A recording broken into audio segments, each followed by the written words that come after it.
Just read aloud. Yeah, just read aloud the essay. Okay. Let's see, mine's called Changing Expressions of Love, Pre-Modern and Postmodern Japan. Time has a way of changing things. Style changes, fads come in and go out. Even such transcendental things as the concept of love have a way of changing over time. That's not to say that the essence of what we call love has changed. However, the ways in which people express their love is constantly changing and evolving to better suit the times. To demonstrate this evolution of love, I would like to use two literary works from Japan. The first, Murakami Haruki's The Wind-Up Bird Chronicle, and the second, Chikamatsu's The Love Suicides at Sonozaki. Both stories portray relationships and the idea of love between a man and a woman, but do so from vastly different historical perspectives. The first tale, The Love Suicides at Sonozaki, is the tragic story of a pair of lovers who, though through a series of unfortunate events, end up committing suicide as their final act of love for one another. The man, Tokubei, finds himself in a seemingly inescapable amount of debt after the betrayal of his once best friend, Kuheiji. Even Hatsu, the woman and courtesan with whom he is madly in love, cannot seem to offer any suggestions to aid Tokubei in his plight. The two lovers finally come to the conclusion that only death can wipe out the disgrace of Tokubei's debt. In an attempt to maintain some form of dignity, as well as their love, they commit a double suicide. And this kind of unwavering love-conquers-all mentality seems to be common in many pre-modern romances, both in Japan and elsewhere. Although Hatsu had committed no crime, she was willing to sacrifice her life for the man that she loved. This single-minded devotion by the woman also seems to be a common theme in many classic tales of romance. In Murakami Haruki's novel, The Wind-Up Bird Chronicle, love and the relationship between Toru and his wife Kumiko are portrayed in a more modern way than Chikamatsu's classic tale. Toru and Kumiko's marriage is certainly closer to the way our generation views such a relationship, and is therefore easier to understand and relate to. Murakami's characters both appear to be equals in the relationship, whereas in the first story, the man's actions pretty much determine how the woman was going to act or react.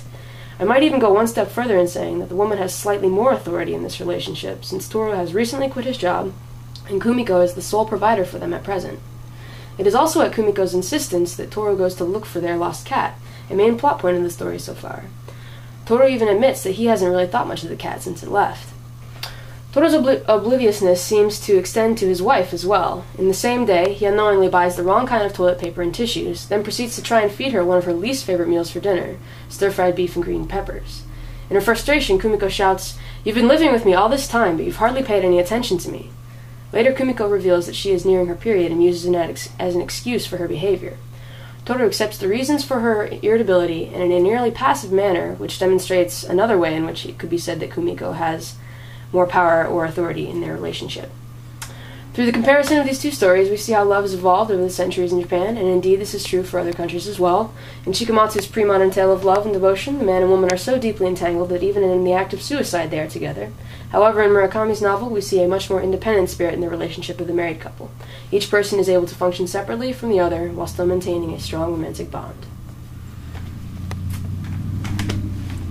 So looking back and rereading your own essay, how does it read to you? Does it sound like something you yourself wrote, or does it have a different feel? It definitely sounds like something I would have written. I kind of follow this formulaic pattern of beginning, middle, and end whenever I write things.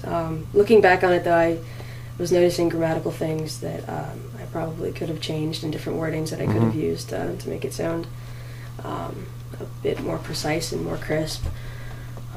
I also tend to get a bit wordy, which is why this ran to about 2.5 pages on an essay that could have been, a page, probably. So. Tell me more about the formulaic pattern. Is this something you picked up in college or earlier? I don't know. I just have this.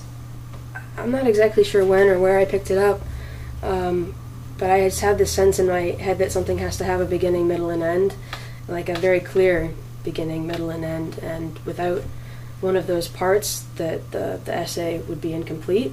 And so every time I write a piece, no matter what class, if it's something kind of more opinionated or a comparison piece like this, or something more analytic or a research paper, I try to have a strong introduction, middle piece, and a conclusion.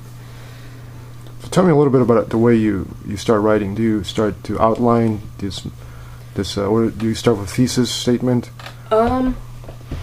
I pretty much don't outline anything unless a class requires you turn in something ahead of time.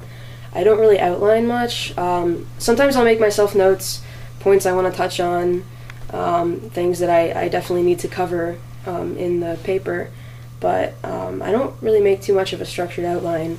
I usually just think on the topic, whatever the question may be, or the research topic may be, and then do the according research. Or as I went back through, I think it was the first 3 to 5 chapters of Murakami, and then the Love Suicides story, and just kind of reread those and see if there's anything that I can pull from those to supplement my essay. Have you always liked to write? Is it something that you feel comfortable? I mean, obviously you are a good writer, but when did you start to really get into writing? I do enjoy writing. It seems like the longer I'm in school, the love kind of wanes.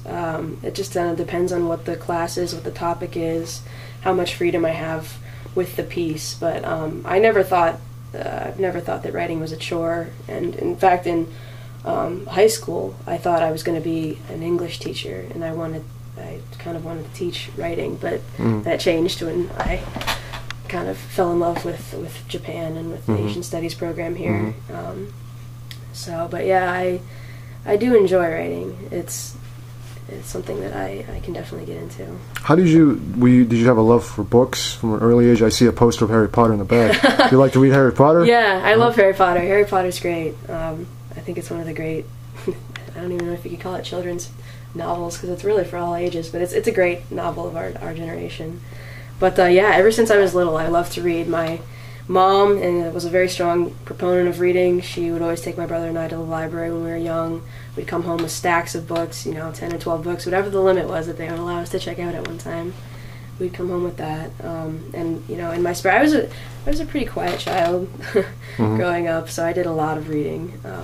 And it was a good way to pass the time. It's a good way to, you look back on it and you're like, man, I was reading at a 8th grade level in 5th grade or whatever, you realize that it really does, reading expands your mind. Like, it's incredible how much just reading something can, and it doesn't even have to be like, an academic textbook or anything, scholarly like that. Just the simple fact of reading expands your vocabulary, expands your mind. It really kind of exercises your brain. And I think that the appeal for me was like being able to escape kind of into these different, realities that are portrayed in the books that I would read. And that was, I don't know, it's a good way to pass the time growing up. So what kind of books do you like to read besides Harry Potter? Is it fantasy that you enjoy reading? Fantasy, yeah, it's a big genre for me. I enjoy it. Also, I really enjoy like historical fiction novels. Like what? Well, currently,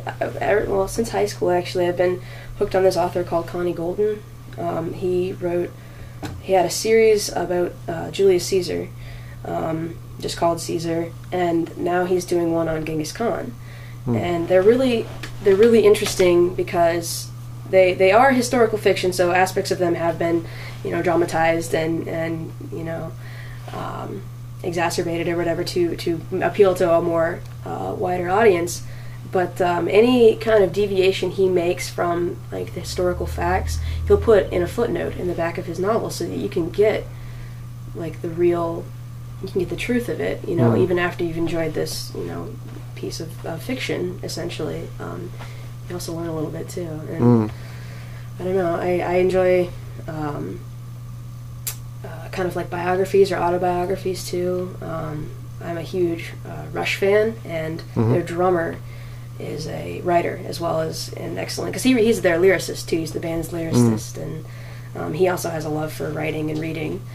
So he's written a few books. I've only read 2, Roadshow and Ghost Rider, but they're about kind of his journeys with the band, and Ghost Rider is about the period of time after his wife and daughter died. He kind of took a road trip on his motorcycle around the country, and they're just really interesting kind of essays and pieces of art.